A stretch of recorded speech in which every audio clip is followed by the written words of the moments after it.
Hello and welcome to Sports Hangama special coverage of FIFA World Cup 2026. Match था last night Spain और Belgium का और कहानी थी दो सब्स्टिट्यूट्स की। बेल्जियम का कीपर टीबो कोर्टवा इंजर्ड हुआ और फील्ड से बाहर गया, लेमेंस उसकी जगह आया। दूसरी तरफ स्पेन के मिकेल मरेनो ने फील्ड ज्वाइन की। जहां लेमेंस ने गलती की वहीं मरेनो ने पाउंस करके स्पेन को सेमीफाइनल में जगह बना दी। सुपर सब का टाइटल जो है अब मरेनो को देना, इसमें कोई शक की बात नहीं रह गई। पहले राउंड ऑफ 16 में भी मरेनो ने सेम काम किया अगेंस्ट पोर्टुगल, 90th मिनट में गोल, और अब अगेन रात को बेल्जियम के अगेंस्ट भी मरेनो ने सेम उसी तरह गोल करके अपनी टीम को आगे पहुंचाया। बहुत ही इंपॉर्टेंट प्लेयर बन के वर्ल्ड कप में सामने आ रहे हैं। When the things are down तो Moreno proving the clutch player that he is. Haider, आपकी टीम को मरेनो का शुक्रगुजार होना चाहिए। नहीं, उसका तो होना चाहिए। वैसे भी सेटिस्फाई था परफॉर्मेंस से मैं कल, जिस तरह स्टार्ट लिया, मतलब 40 मिनट्स तो बिल्कुल तंग नहीं थे। गोल भी शुरू में हाइड्रेशन ब्रेक के बाद मार दिया, पर वो एकदम से जो इक्वलाइजर आया ना, एकदम से मतलब एक्सपेक्ट नहीं कर रहे थे हम कि जिस तरह इक्वलाइजर आया उसके बाद जो है थोड़ा स्पेन थोड़ा तंग होना शुरू हुआ। फिर भी बेल्जियम इतना अटैकिंग नहीं आया बट डिफेंसिव ही रहा। आप नोटिस करें कि स्पेन ने भी जितने मैचेस खेले हैं, हर टीम जो आती है वो डिफेंसिव आती है स्पेन के खिलाफ। पोर्चुगल हो, बेल्जियम हो या यूरुग्वे हो, ये सारे डिफेंसिव है। तो अभी भी हमें उस तरह से स्पेन को जो अटैकिंग का मसला है वो डिफेंसिव वाइज ही है कि डिफेंसिव वाइज टीमें आ रही हैं, अटैकिंग वाइज। अब फ्रांस के मुकाबले में होगा क्योंकि फ्रांस सेट बैक नहीं करेगा, फ्रांस ने भी अटैक करना है, तो वहाँ पे मैचअप होएगा कि स्पेसेस मिलेंगी स्पेन को, वो देखा जाएगा। तब कल सारी जो बॉल है ना वो लग रहा था रॉड्री के थ्रू ही निकल रही है, और मैं तो जब भी स्क्रीन देख रहा था ना मुझे ऐसे ही फील हो रहा था बॉल रॉड्री के पास रह रही है। Like Spain kept most of the position जो था ना। फिर आई वाज सरप्राइज टू सी कि when Belgium scored the goal और फिर बेल्जियम ने अटैक करना जब शुरू किया तो एंड अप बेल्जियम ने भी अच्छी फाइट पुट ऑन की है, जिसकी मुझे लग नहीं रहा था। स्टार्ट में तो बिल्कुल स्ट्रेट फॉरवर्ड विक्ट्री लग रही थी। तो स्पेन, अगर आप फ्रांस को देखो मद्देनजर रखते हुए उसको थोड़ा सा, उनका मुकाबला करने के लिए अभी आपको लग रहा है कि वो कंप्लीट यूनिट बन गया या थोड़ा सा लैक कर रहे हैं स्टिल? नहीं, अटैकिंग वाइज तो भी मसला मुझे नज़र आता है क्योंकि ऑन द बॉल ना प्लेयर्स जो हैं इनके पास बहुत ज़्यादा हैं इस वक्त। जैसे अब बॉक्स सेट की बात करें वो उनके पास नहीं है। अब मेरिनो आता है, वो जिस तरह से हमें बचा रहा है, जैसे पोर्चुगल के खिलाफ उसने गोल किया, उसके बाद बेल्जियम के खिलाफ किया, उस तरह का नज़र नहीं आता और कोई प्लेयर जो अटैक करे बॉक्स के अंदर। और ज़बाल की बात करें, उसको भी इतना पसंद नहीं है काम करना। तो यहाँ पे मुझे मसला आता है, अगर थोड़े बहुत चेंजेस करे जो फ्रांस के खिलाफ डेलो फुएंटे इस चीज़ को देखे, और लमीन यमाल अब जिस तरह से मतलब अच्छा होता जा रहा है, कल भी उसकी अच्छी परफॉर्मेंस थी, बट वो फाइनल थर्ड के अंदर जो है ना इंस्टिंक्ट थोड़ी वो लैक कर रहा है वो इस वक्त भी। पर वो मुझे लगे कि फ्रांस के खिलाफ उसका है भी अच्छा रिकॉर्ड, और एम्बापे को उसने 8-2 से हराया हुआ भी, अभी उसका रिकॉर्ड बहुत अच्छा है। तो वो होता है ना, जैसे मुलर मेसी का है कि मुलर जब भी मेसी के अगेंस्ट आता है परफॉर्मेंस देता है, वैसे मुझे लगता है लमीन यमाल का भी ये काम है। और हॉट टेक की तरफ चलते हैं अब, जो कल रात कोल्ड टेक बन गई थी। क्या हुआ बेल्जियम को? बेल्जियम से मैंने एक्सपेक्ट तो किया था कि वो जो 1-0 जीत स्टूडियो का जाएंगे। एसी बंद कर दें। हॉट टेक बहुत ज़्यादा वो होगी। बेल्जियम से मैंने एक्सपेक्ट तो किया था कि वो 1-0 जीत सकते हैं। मैंने कल भी ये कहा था कि अगर लुकाकू आता है तो लुकाकू जो है गेम चेंजर बन सकता है, आया था लेकिन लुकाकू, लेकिन कुछ ऐसा कर हुआ नहीं नहीं। सका। तो जो है बेल्जियम की ये बात थी कि जो स्पेन जो है ना, पहले मैंने कहा था कि जो साइड पासेस खिलाते हैं तो ये अच्छी बात नहीं है, वो अटैकिंग चांसेस नहीं क्रिएट कर पाएंगे। लेकिन बेल्जियम ऐसे था कि वो बैक नहीं रहते, वो प्रेस कर रहे थे, और जो रॉड्री था वो गेम चला रहा था। अब इस साइड पासेस की वजह से जब बेल्जियम उन पर प्रेस करता था ना, तो बीच में सेंट्रल स्पेसेस थोड़ी खुल जाती थी। इसी वजह से जो है स्पेन को थोड़े चांसेस मिल रहे थे अटैक करने के। और जो दोनों गोल हुए थे वो रिबाउंड पे ही हुए थे। जो है कोर्टवा पहले नहीं पकड़ पाया और फिर लेमंस भी नहीं पकड़ पाया, जो एक फरहान का था, मेरिनो का गोल था। लेकिन अब मैं कहूंगा स्पेन अगले मैच में तो बाहर हो रहा है, तो ये मैं पिछले मैच शुरू से सुन रहा हूँ बात ये। अच्छा, पर मैं रॉड्री के जैसे मैंने क्रिटिसाइज किया था पहले ग्रुप स्टेज के मैचेस में कि बहुत ज़्यादा सेफ खेल रहा है वो, अब उतना ही वो अच्छा हो गया कि लाइन ब्रेकिंग पासेस सबसे ज़्यादा वर्ल्ड कप में उसने ही दिए हैं अभी तक। तो मैं यहाँ पे जो मैं क्रिटिसाइज जो करता हूँ उस पर तारीफ ही पे करता हूँ कि यहाँ पे सॉरी रूडी गार्सिया की तरह सॉरी नहीं, मैंने साइन नहीं किया उस पर, बहुत अच्छा किया मैंने साइन नहीं किया उस पर। अब वो कोर्टुआ कहता है ना कि मैं तो खेलने के लिए तैयार था, लेकिन रूडी गार्सिया ने कहा कि उसको वापस आने का। वैसे आई थिंक शायद वो हीट ऑफ द मोमेंट में कोर्टुआ ये बात कर गया, अदरवाइज वो ना भी करता तो कोई इतनी बात नहीं थी। लेमेंस के बारे में तो उसने कहा, इवन दो कोर्टुआ करेक्टर ऐसा है कि उसकी सबसे ज़रा रहती थोड़ी वो लड़ाई है। लेकिन स्टिल उसने लेमेंस को बैक किया कि कोई नहीं, ऐसी मिस्टेक हो जाती है। मिस्टेक तो बहुत ही पुअर थी। इनफैक्ट मैं तो बड़ा सरप्राइज था कि मैन्यू फैंस इतना वो कह रहे थे, इतना इसको बिल्डअप कर रहे थे, और इतनी स्ट्रेट फॉरवर्ड बॉल थी, थोड़ा सा भी वो साइड में फेंकता उसने तो बिल्कुल ही डेंजर में फेंक दिया मैं था। सरप्राइज ये था कि कुबासी को उन्होंने शॉट लेने दिया, इतना टाइम दिया कि वो इतना आके बॉक्स के पास आके शूट ले रहा है, यहाँ पे इसको किसी ने रोका है। अच्छा, हैदर का थोड़ा सा कर्स स्ट्राइक किया है, जैसे इसमें कुबारसी की बड़ी तारीफ कर रहा था ना, तो पहले गोल पड़ा, थोड़ा सा स्पेन रेटल हो गया, साथ ही कुबारसी को येलो कार्ड मिला। तो मैंने कहा लगता है जो हैदर जितना उसको बिल्डअप कर रहा था ना, पहले टीमों को लेके जाता था, अब आहिस्ता आहिस्ता इंडिविजुअल्स की तरफ ही बढ़ा। नहीं, गोल भी तो फिर उसने बनाया ना आखिर के अंदर। तो वो कुबारसी ने फिर जब गोल किया ना, तो जैसे ही हम क्वार्टर फाइनल की तरफ गए ना, तो हैदर की प्रेडिक्शंस ठीक होना स्टार्ट हो गई है। हैदर का कर्स डिवॉल्व हो रहा है। नहीं, जब ऑन द लाइन हो ना कुछ, फिर मेरी प्रेडिक्शन ठीक होती है। अभी ऑन द लाइन है इस वक्त सब कुछ। वो कह रहे हैं हैदर अब मुझे जरा पकड़ के दिखाओ। अच्छा, अदर देन दैट जो अब यमाल है, उससे उम्मीद तो बहुत ज्यादा है। सब कह रहे हैं कि यमाल नहीं परफॉर्म करेगा तो स्पेन के आगे जाना बहुत मुश्किल है। कल फ्लैशेस ऑफ ब्रिलियंस नजर आए हैं उसके, वो ड्रिबल भी कर रहा है, अपने डिफेंडर को बीट भी कर रहा था, शॉट भी ले रहा था। एंड प्रोडक्ट थोड़ी सी मिसिंग लग रही है। तो डू यू फील अब फ्रांस जैसी बड़ी स्टेज पे जब एम्बापे और डेम्बेले और अदर प्लेयर्स हैं, तब यमाल शाइन कर सकता है जैसे हैदर को उम्मीद है? नहीं, लमीन यमाल की ये बात है कि उस पर बेल्जियम के खिलाफ दो डिफेंडर्स आ रहे थे या मिडफील्डर आ रहे थे, कम से कम 2 प्लेयर उस पर प्रेस कर रहे थे और वो काट पा रहा था और जो डिफेंस जो है पेनिट्रेट कर रहा था। अब फ्रांस की ये बात है, उसको लुकास डीनिये और मोस्ट प्रोबेबली सलीबा के साथ जो है करना पड़ेगा। मेरा ख्याल है सलीबा की जो फॉर्म है वो लमीन यमाल को रोक तो सकता है, लेकिन अकेले वो कभी नहीं रोक पाएगा लमीन यमाल को। वो ऐसा प्लेयर है कि उसके लिए 2 या 3 प्लेयर चाहिए होंगे। अब हमने मोरक्को के जब खिलाफ देखा था फ्रांस को, तो हमने यही कहा था कि ब्राहिम डियाज और अशरफ हकीमी मिल के लुकास डीनिये के खिलाफ जो है कर सकते हैं और लुकास डीनिये को स्ट्रगल कर सकते हैं। लेकिन फ्रांस जैसे है, ये बात कहूँगा मैं कि स्पेन को जो पोजेशन है ना, वो साइड पास खिलाते हैं। स्पेन को अगर पोजेशन मिलेगा ही नहीं ना, तो वो कुछ कर नहीं पाएंगे। फ्रांस मुझे लग रहा है कि वो जो एल्बो की जगह पेड्री को खिलाएगा और थोड़ा सा सेफ खेलने की कोशिश करेगा फोंटे अगेंस्ट फ्रांस को। इतना ओवरऑल अटैकिंग नहीं जा सकता। जो एक क्वेश्चन है, मरेनो सुपर सब आके परफॉर्म कर रहा है, डू यू फील कि उसको स्टार्ट करवाने वाली पोजीशन में जाएंगे या अभी उसको ऐसी एज अ सब एंड पे लेके आएंगे, या लेट्स से अगर ट्रेल कर रहे होते हैं तो थोड़ा अर्ली ले आएंगे इन द 70? नहीं, अगर आपका बेस्ट ऑप्शन मरेनो है तो उसको जाहिर सी बात स्टार्ट करना चाहिए, क्योंकि हमने 2 बार देख ली परफॉर्मेंस दे रहा है। और फ्रांस के खिलाफ इस तरह की सिचुएशन है कि मरेनो को बनता है उसको खेलना भी, जिस तरह बॉक्स में जाना वो खेलता बनता भी है। बहुत ज्यादा वो इंपॉर्टेंट है। और इनफैक्ट ऐसा प्लेयर जो राइट टाइम पे बॉक्स में अराइव कर सके, वो तो ऐसी क्वालिटी है which is second to none. हमने देख बहुत कम प्लेयर्स में ये क्वालिटी है। बेलिंगम में इंग्लैंड आप ये कह सकते हैं कि वो थोड़ा सा अराइव करता है राइट जो मोमेंट पे। अदर देन दैट ये मरेनो जैसे वो चांसेस स्निफ करके राइट टाइम पे पहुंचता है ना, तो it's a very important quality. और सेमीफाइनल जैसे मैच में गोल इज़ वेरी इंपॉर्टेंट। तो दूसरा जो बेल्जियम की गोल्डन जनरेशन है, कल वो स्टेप बाय स्टेप जब जा रहे थे, तो वो मुझे लगता है अब रिटायर्ड जनरेशन बनती जा रही है।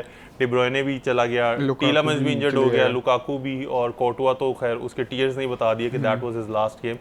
तो अपने पोटेंशियल को जस्टिफाई नहीं कर सके जो है ना एट वर्ल्ड स्टेज, ना कोई यूरो अपना वो नाम कर सके, ना वर्ल्ड कप। ओवरऑल एक disappointing performance for Belgium, don't you feel? बिल्कुल, मैं आपके साथ एग्री करूंगा। जैसे गोल्डन जनरेशन हम कहते थे, वो हमने स्टार्टिंग से देखा था कि जो है वो कर नहीं पाए कुछ। तो मैं यही कहूँगा कि जो हम बहुत डिसअपॉइंट हुए हैं। लुकाकू से बाकी आपको बड़ी उम्मीद लग रही थी कि लुकाकू ने आगे कर देना। मैंने कहा था एक चांस निकला भी था लुकाकू के पास, लेकिन उसने मिस करने की ज्यादा कोशिश की है रादर देन स्कोरिंग। लुकाकू की ये बात है, जब भी वो क्लब में खेलता आता है ना, या तो कभी वो बहुत अच्छा खेलता है, गोल कर देता है, या तो वो ऐसी है कि वो बिल्कुल नहीं खेलता, नजर ही नहीं आता। ये फरान टोरेस की तरह भी ऐसे कह सकते हैं, लेकिन फरान टोरेस को मैं पहले क्रिटिसाइज कर रहा था, अब मैं कहूँगा वो मेन प्लेयर बन सकता है, जैसे उसने कल भी गोल मारा है। हाँ, वो भी आके वो कर रहा है। बाकी लुकाकू का जैसे वो कह रहा था मिस फायर कर रहा है, फरजान की हॉट टेक्स भी इसी तरह जा रही है स्टार्ट में कभी मिस और वो। बाकी आपकी एक और चीज़ है जो ख्वाहिश बड़ी देर से चलती आ रही है, वो है इंग्लैंड किसी तरह बाहर हो जाए।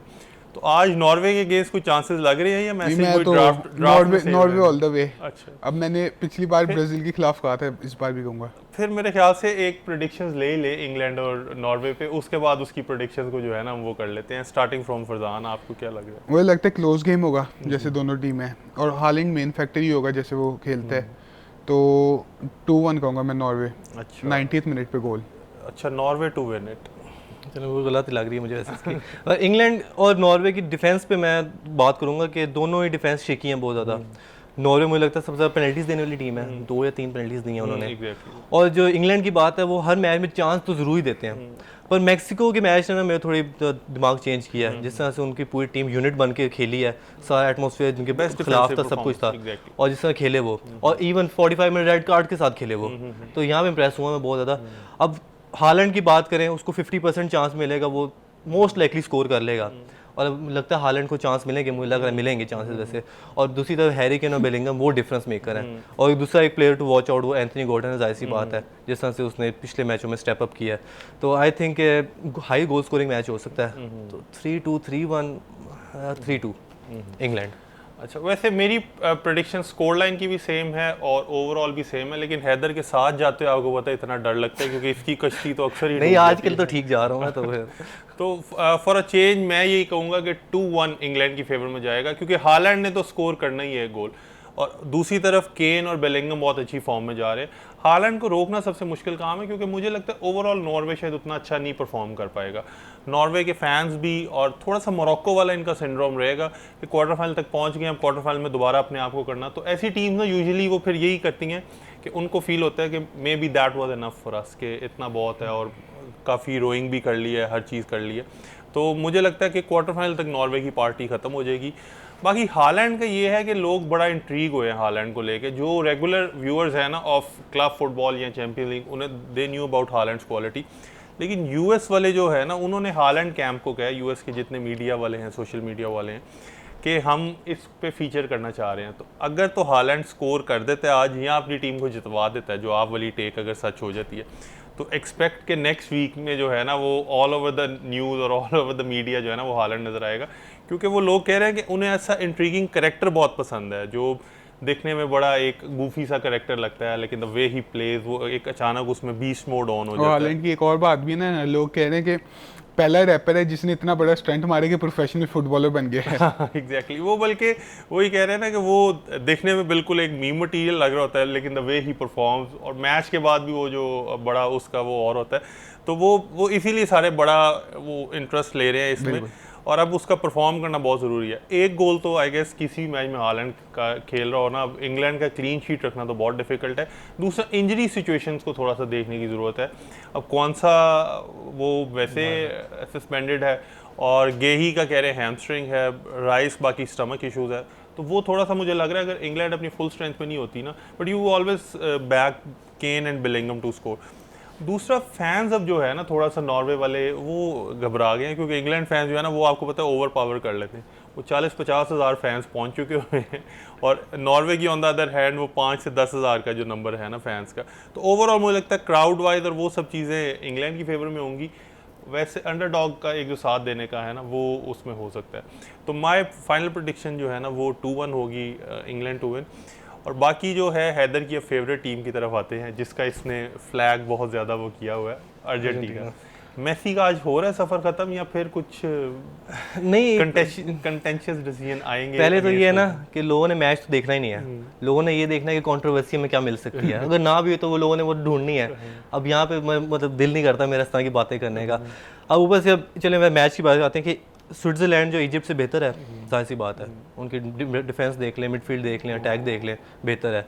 अब उसने मैनेजर ने स्विट्ज़रलैंड की बड़ी मज़े की बात की, उसने कहा हम इनको प्रेस करेंगे, कि प्रेस होते हैं तो पैनिक हो जाते हैं ये, और मैं देखा भी इस तरह से प्रेस होते हैं पैनिक हो जाते हैं, स्लोपी पासेस होते हैं, इवन मेसी भी वो भी इस तरह के पासेस में तंग हो रहा होता है जब मिडल में खेल रहा होता है।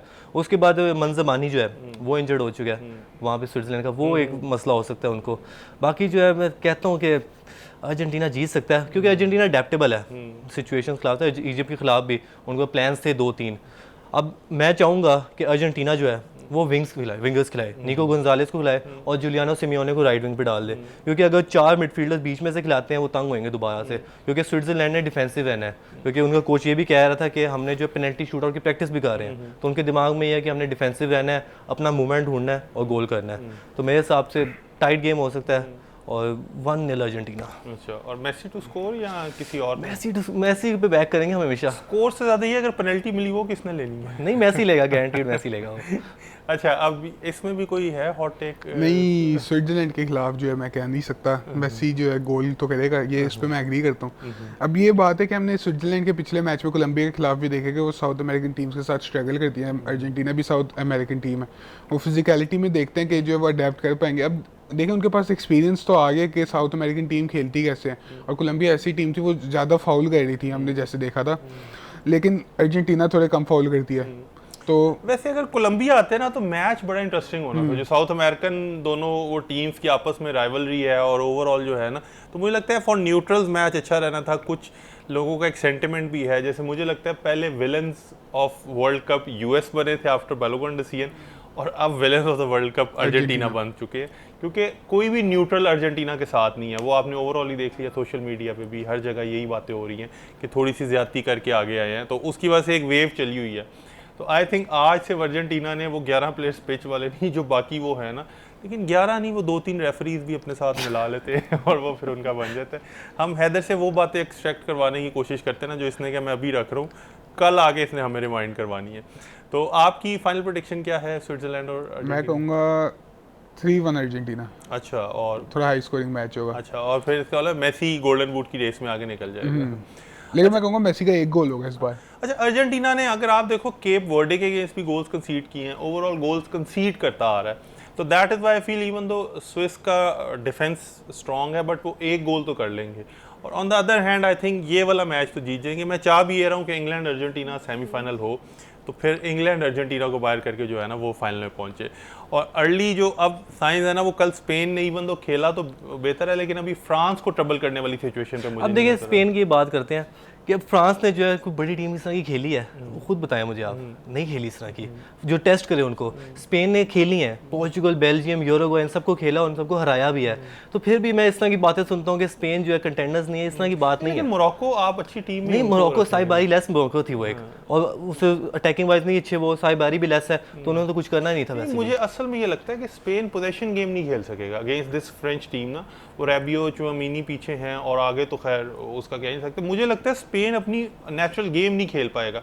वो अगर पोजीशन के लिए जाएंगे तो वो बॉल ज़्यादा देर नहीं होल्ड कर सकेंगे। नहीं, फ्रांस का ये ना कि उस दिन भी बात की थी कि वो ऑफ द बॉल भी खुश रहते हैं, तो स्पेन जो है मुझे लग रहा है डोमिनेट कर सकता है बॉल को। और जिस तरह से फ्रांस ने सिट बैक नहीं करना, फ्रांस ने भी अटैक पे जाना है, तो स्पेस मिल सकती है उनको। आपको स्पेन अर्जेंटीना? नहीं, मैं स्पेन अर्जेंटीना का फाइनल में कह रहा हूँ। अच्छा, उसमें फिर आपको चूज करना बहुत मुश्किल हो जाएगा नहीं, कि जो मर्जी जीते किस टीम को हरवाना फिर जो मर्जी जीते मैं खुश हूँ। क्योंकि शर्ट उस दिन इसने कौन सी पहन किया, क्योंकि आपने देखो जब भी बार्सिलोना ने डोमिनेट किया ना स्पेन नेशनल टीम को, तो स्पेन की सक्सेस ही आई है। आप 2008 से लेके 2012 देख लें, लेकिन वो 2008 वाली टीम को आज वाली टीम से कंपेयर करना भी तो नहीं, तब भी 2014 आप अभी देख लें, स्पेन जैसी बार्सिलोना की टीम आई है तो ये अच्छा खेलना शुरू हो गई है। फिर भी सेमीफाइनल में ये इतने अरसे बाद आए हैं, कुछ ना कुछ वजह तो है ना, क्योंकि बार्सिलोना के प्लेयर्स डोमिनेट कर रहे हैं इस वक्त इनको। तो बार्सिलोना जब भी डोमिनेट करेगा स्पेन की सक्सेस आएगी। और वजह एक ही है, मिकल मरीनो। मैं आपको स्टार्ट नहीं, से कह रहा था वो तो बीच में से प्लेयर्स आते हैं, जाहिर सी बात है आते हैं, पर फिर भी ओवरऑल जो उनका स्ट्रक्चर है वो बार्सिलोना वाला है। वो कल बल्कि कुछ गूनर्स मुझे कह रहे थे कि ये राइट टाइम है, मिकल मरीनो को बेच देते हैं